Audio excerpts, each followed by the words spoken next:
So after our visit to Thirukadaiyur, we did a bit of cross-country driving to reach the famed Brihadeshwara temple at Gangaikonda Cholapuram. It took us about an hour and 45 minutes to get there. If you've not seen that episode on the channel, you can go back and see it, and I will also link it below. Yes, we are still on the Kumbakonam trail. Before I continue, if you are new to my channel, I'm Sangeeta Venkatesh and a very warm namaste. In this channel, we talk about temples, travels, destinations, culture, and spirituality. And if these topics interest you, please do hit the subscribe button. So, what is the history of Gangaikonda Cholapuram? What is the story behind this fabulous temple of Gangaikonda Cholapuram, which is such an architectural marvel? 1,000 years ago, there lived an ambitious and powerful king in what is now the present state of Tamil Nadu. He had conquered pretty much most of the southern peninsula, and now he wanted to anoint his city with the sacred waters of the river Ganga. So he sent an army from Thanjavur to march towards the north and get back the waters. On the way, the army would have had to cross many kingdoms. So the king simply decided to get all these lands under his jurisdiction. They crossed modern-day Odisha, Madhya Pradesh, Bengal, and even Bangladesh. There they took over the Chandra dynasty and got back the holy waters. So all the defeated kings became vassals and some became trade partners with the conquerors. And this made the kingdom a great economic superpower. So who are we talking about? This story is about Rajendra Chola, who ruled the Chola kingdom from 1012 to 1044.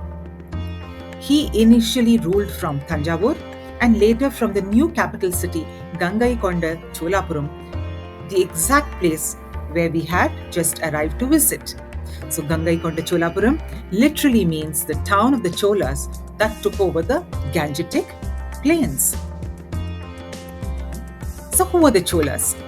To be honest, my history lessons made very little mention of them, which is so unfortunate because they were such a powerful dynasty who ruled over a large territory for over 1500 years, beginning in the 2nd century BC. They were at their peak in the 11th century and ruled over South India, the Maldives, Sri Lanka. They also had vassals in Eastern India, Burma, Malaysia, Indonesia, Cambodia, and Singapore. And all this happened in just 2 generations under the reign of Raja Chola, that is Raja I, and his son Rajendra Chola. In 985 AD, when Raja became king, the Chola kingdom was much smaller, and the Tamil country was split between 3 warring kingdoms. The Cheras, who ruled present-day Kerala, the Pandyas, who ruled from Madurai, and the Cholas, who ruled from Thanjavur. Raja swiftly united 3 regions under the Chola banner and also annexed northern Sri Lanka. In 1010 AD, he built a gigantic and stunning Brihadeshwara temple in Thanjavur, also known as a Periya Kovil or Big Temple. He was aptly known as Raja Chola or King of Kings. His son Rajendra Chola further built on the foundation that his father had built. In fact, he was responsible for many of the victories of his father's army, as he served as commander-in-chief. When he became king, he completed all the unfinished conquests by capturing the rest of Sri Lanka. He crushed the revolts of the Cheras and the Pandyas and appointed his son as viceroy of the province. He defeated the Western Chalukyas, that is the region of modern-day Karnataka, and brought present-day Andhra Pradesh too under his kingdom, installing his nephew there. Next, Rajendra Chola embarked on an ambitious naval expedition. At that time, the Sri Vijaya kings ruled much of the modern-day Indonesia and Malaysia. The Cholas had flourishing trade relations with them, and the ships used to go through the Malacca Strait onwards to China and back. But over time, it is said that the Sri Vijayan kings wanted to compete with the Cholas for trade with China and increase the customs duty on the Chola ships and thereby affecting their trade. So Rajendra Chola was not one to sit quietly and look at the developments. In 1025, a huge naval fleet left for Srivijaya and launched a surprise attack. They captured the territories and came back with a whole lot of riches. With so many military successes behind him, Rajendra Chola decided to build a brand new capital. Rajendra Chola's army was growing, and every time it had to move the army northwards, they had to ford the river Kaveri. So he needed a modern cantonment in a more strategic location. So he chose a site by the river Kollidam, and a new city, Gangaikonda Cholapuram, was born. So here we were at the Brihadeshwara temple. Now, the Gangaikonda Cholapuram temple is a UNESCO World Heritage Monument and is dedicated to Lord Shiva. It is grouped with the big temple, the Periya Kovil of Thanjavur, and the Darasuram temple as one of the great living Chola temples.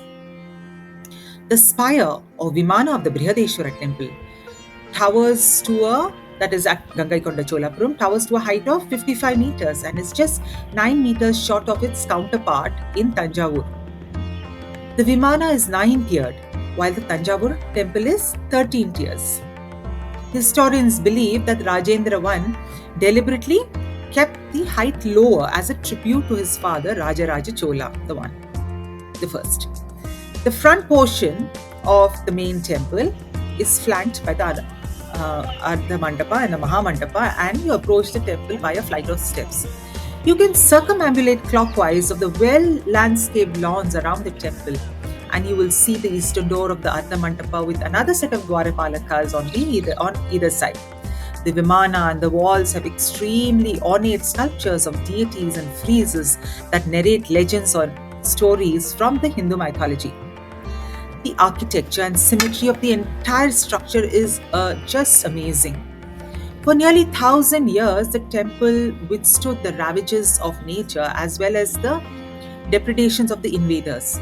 However, its worst crisis was perhaps during the British period, when they broke the outer walls, which they then used to build a dam on the river Kollidam. I cannot imagine who in their right minds would do this. Thankfully, currently now it is under the Archaeological Survey of India, which has done much conservation work. Now, as mentioned earlier, the Vimana or the tower over the sanctum is smaller than the Thanjavur temple, but it has a very unique curvy linear shape. The Kollidam river, which is a major tribute of the Kaveri river in southern India, this flows through the states of Karnataka and Tamil Nadu, playing a crucial role in the irrigation and agricultural activities of the region. The Kollidam river is formed by the confluence of the rivers Kaveri and Kollidamare, and it eventually merges with the Bay of Bengal. Now, there are 5 shrines around the sanctum and also a beautiful lion well, and that was added during the 19th century. The lion well on the temple premises is considered a sacred place, and water from this well was used for all the activities at the temple. A flight of steps takes one to the bottom of the well. The other shrines around the temple include a Ganesha shrine, a Kailashnath shrine, an Amman shrine, which is a shrine for Parvati, a Chandikeshava shrine, and a Mahishasura Mardini shrine. The Gangaikonda Cholapuram temple, the architectural marvel that Rajendra Chola built, could be seen from anywhere in the city. Works of ancient Tamil literature describes the city in glowing terms. Now, scholars actually believe that Kambar's version of Ramayana. Now, Kambar was an Indian Tamil poet. He was known as Kavi Chakravarti Kamban, and he lived from 1180 AD to 1250 AD. And they say that his description of Ayodhya in his version of Ramayana was based on the streets and city structures of Gangaikonda Cholapuram. Nearby, Rajendra Chola had a beautiful palace. It remained the Chola capital for the next 250 years until the fall of the Chola Empire in 1279. Today, that grand city is but a small town, and the Chola palace is just a mound of bricks. But the Gangaikonda Cholapuram Brihadishwara temple still stands tall as a stupendous celebration of the greatest Chola king, Rajendra Chola. So, I would like to acknowledge some of the data about what I have spoken today. It comes from the book Story Trails, the Temple of Treasures and Other Incredible Tales of Indian Monuments, and that is published by Hatchet India, and that is available online. I hope you like these visuals of Gangaikonda Cholapuram, and until next time, till I bring another destination.